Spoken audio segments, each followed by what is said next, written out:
Bonjour, bienvenue dans notre cinquième atelier dans notre programme sur la découverte de soi et la confiance en soi. Le thème de l'atelier d'aujourd'hui est la maîtrise de ses émotions, la maîtrise de soi. Donc, en fait, ce programme est structuré d'abord, premièrement, pour nous permettre de connaître c'est quoi notre identité, de découvrir notre identité.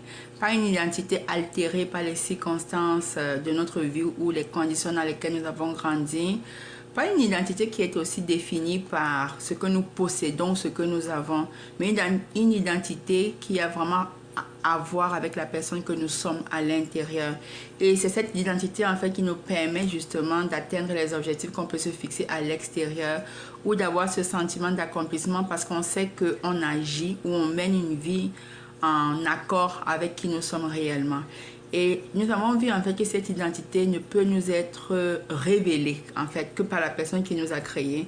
Parce que la seule personne habilitée à nous dire finalement qui nous sommes, c'est la personne qui a fait de nous qui nous sommes, qui nous a mis sur cette terre, qui nous a donné les compétences que nous avons, qui nous a donné les forces que nous avons, qui nous a donné les dons et talents que nous avons. Donc c'est pourquoi en fait nous avons commencé par regarder les composants de cette identité, à savoir que la première base de notre identité c'est l'amour. Nous sommes des êtres aimés.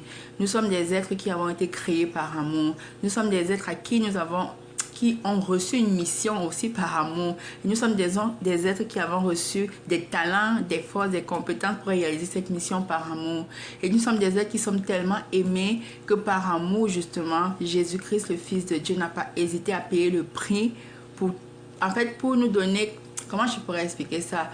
Il a payé ce prix-là pour d'abord nous révéler notre valeur à nous, mais aussi pour nous montrer que malgré nos fautes, malgré tout ce qu'on peut faire de pas correct, il y a toujours cette possibilité de rédemption. Il y a cette possibilité de transformer le négatif en positif. Il y a cette possibilité de revenir en fait sur le droit chemin. Il y a cette possibilité de revenir à qui nous sommes vraiment et que lui, il est prêt à payer le prix de nos erreurs. Lui, il est prêt à prendre sur lui le prix de nos erreurs pour nous donner une deuxième chance. C'est pour ça que je dis que vraiment la base de notre identité, c'est cet amour-là.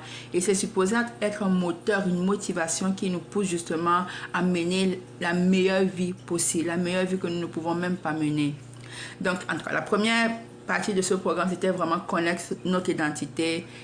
Ensuite, maintenant, c'était de découvrir quels sont les éléments qui peuvent venir altérer cette identité. Un des éléments qui pouvait venir altérer cette identité, c'est le manque de connaissance de soi. En fait, c'est le manque de connaissance de ce qui peut provoquer des réactions spontanées, négatives, dont nous ne sommes pas nécessairement en contrôle, mais on ne sait pas pourquoi nous réagissons de cette façon. Nous avons vu que c'était important en fait de connaître pourquoi, qu'est-ce qui nous provoque en fait, qu'est-ce qui nous fait sortir de nos gonds et comment nous pouvons arriver à, aujourd'hui en fait c'est comment nous pouvons arriver à contrôler ces réactions instantanées.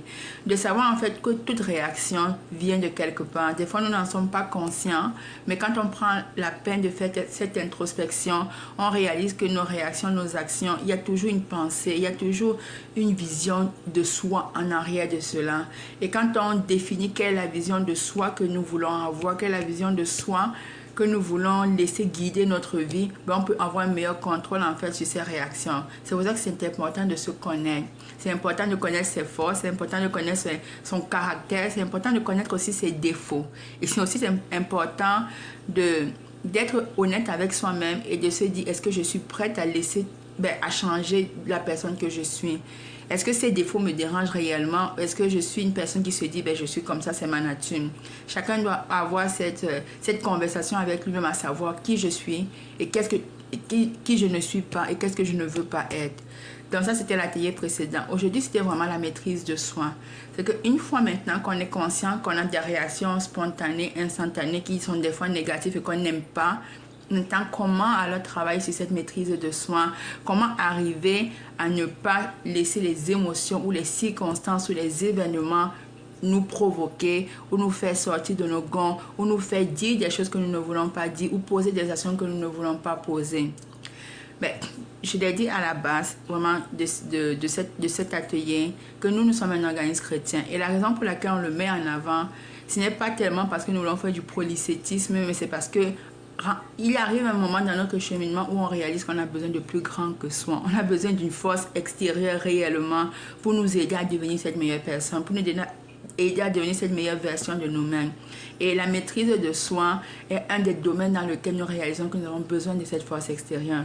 Parce que oui, on peut faire utiliser plein de techniques de méditation, en tout cas, plein de techniques qui existent, mais à la fin de la journée, on se rend compte qu'on est toujours un peu dépassé par les événements.